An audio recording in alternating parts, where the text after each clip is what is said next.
Tape www.suividécole-au-sénégal.com. À École au Sénégal, c'est facile, tu n'as qu'à te connecter. Tape École au Sénégal, les leçons sont beaucoup plus détaillées.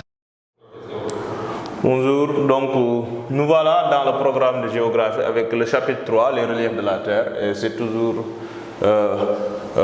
les reliefs. On revient toujours sur la définition du relief. On a vu les différentes, la définition du relief. Le relief, c'est l'ensemble des inégalités à la surface de la Terre ou des déformations, si vous voulez. On a vu également les formes de relief qui existent. Pour cette leçon, c'est une leçon de travaux pratiques. Donc, on veut qu'à la fin de la séance, que les élèves parviennent à localiser tout simplement les formes de relief à la surface du globe.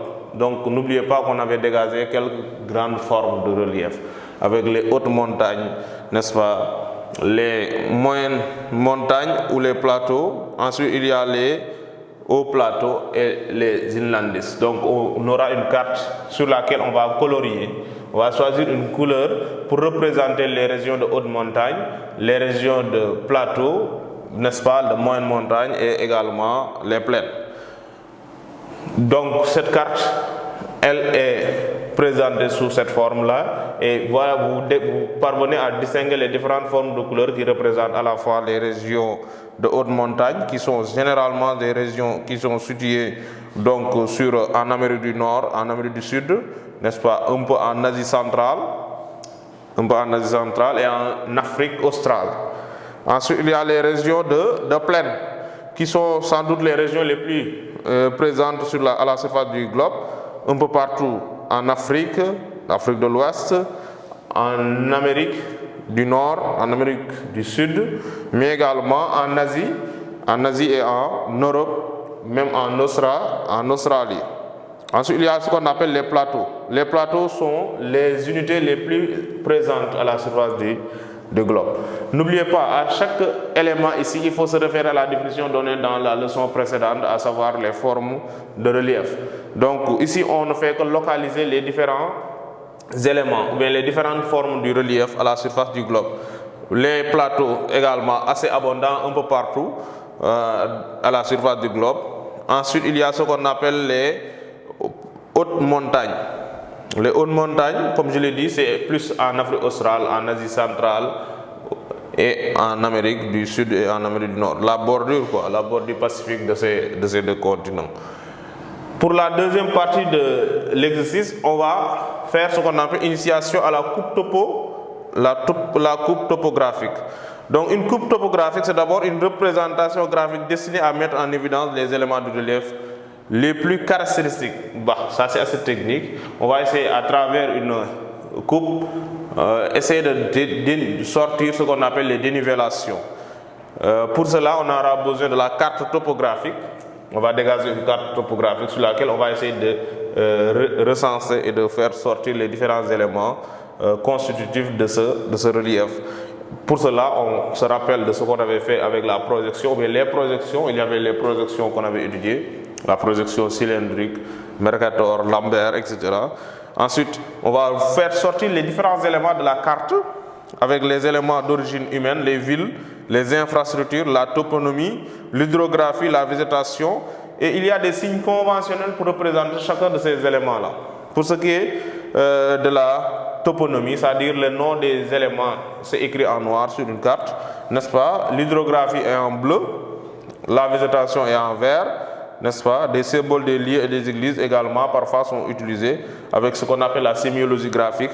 Ensuite, les courbes de niveau qui expriment le relief. Les courbes de niveau permettent de noter les dénivellations entre les différents points constitutifs de ce relief. Les points de même altitude sont ce qu'on appelle des isohypes. N'oubliez pas, en hydrographie, en hydrologie, on a vu ce qu'on appelle les isohyètes. Les zones qui enregistrent les mêmes quantités de pluie, et là sont les points qui sont ce qu'on appelle. Il y a ce qu'on appelle les points côtés remarquables, sommets, croisements, ponts. Maintenant, pour cela, on a besoin d'une échelle. L'échelle est obligatoire en géographie. Pour toute représentation, on a besoin d'une échelle. L'échelle, on l'a définie comme rapport de réduction entre les dimensions réelles et les dimensions à projeter sur le plan. L'échelle est présentée sous deux formes, l'échelle numérique, par exemple 1 2500 milliers, ou l'échelle graphique avec les segments gradués. l'orientation d'une carte également. Une carte doit être orientée.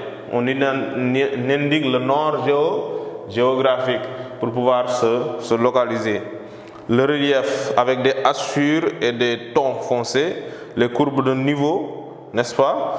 Ensuite, on peut avoir également d'autres éléments qui vont être localisés ou bien représentés, tels que les pentes de relief, les formes, les crêtes, les vallées, n'est-ce pas?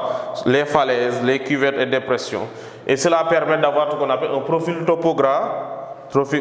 topographique.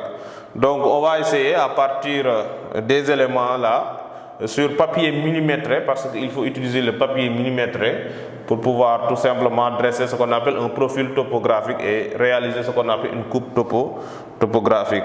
La première étape, c'est de tracer un point, ou bien un trait allant d'un point A à un point B, n'est-ce pas, sur une carte donnée. La deuxième étape, c'est se positionner face à la ligne et tracer une ligne au crayon noir et non rouge. Ensuite, prendre une feuille de papier millimétré, reporter en ordonnée latitude et en abscisse la distance en respectant l'échelle de la carte. Et la quatrième étape, c'est de reporter les latitudes sur feuille de papier millimétré, ainsi pour joindre les différents points et habiller la coupe topographique. C'est assez technique, c'est des éléments qu'on va essayer sur papier millimétré sûrement à mettre en exergue.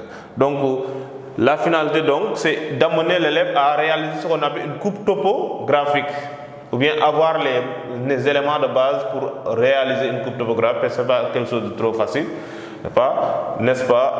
Donc, retenir que cette séance a deux objets. D'abord, que l'élève puisse localiser les différentes formes de relief, mais également que les élèves disposent des notions de base pour la réalisation d'une coupe topographique. W suivi d'école au Sénégal.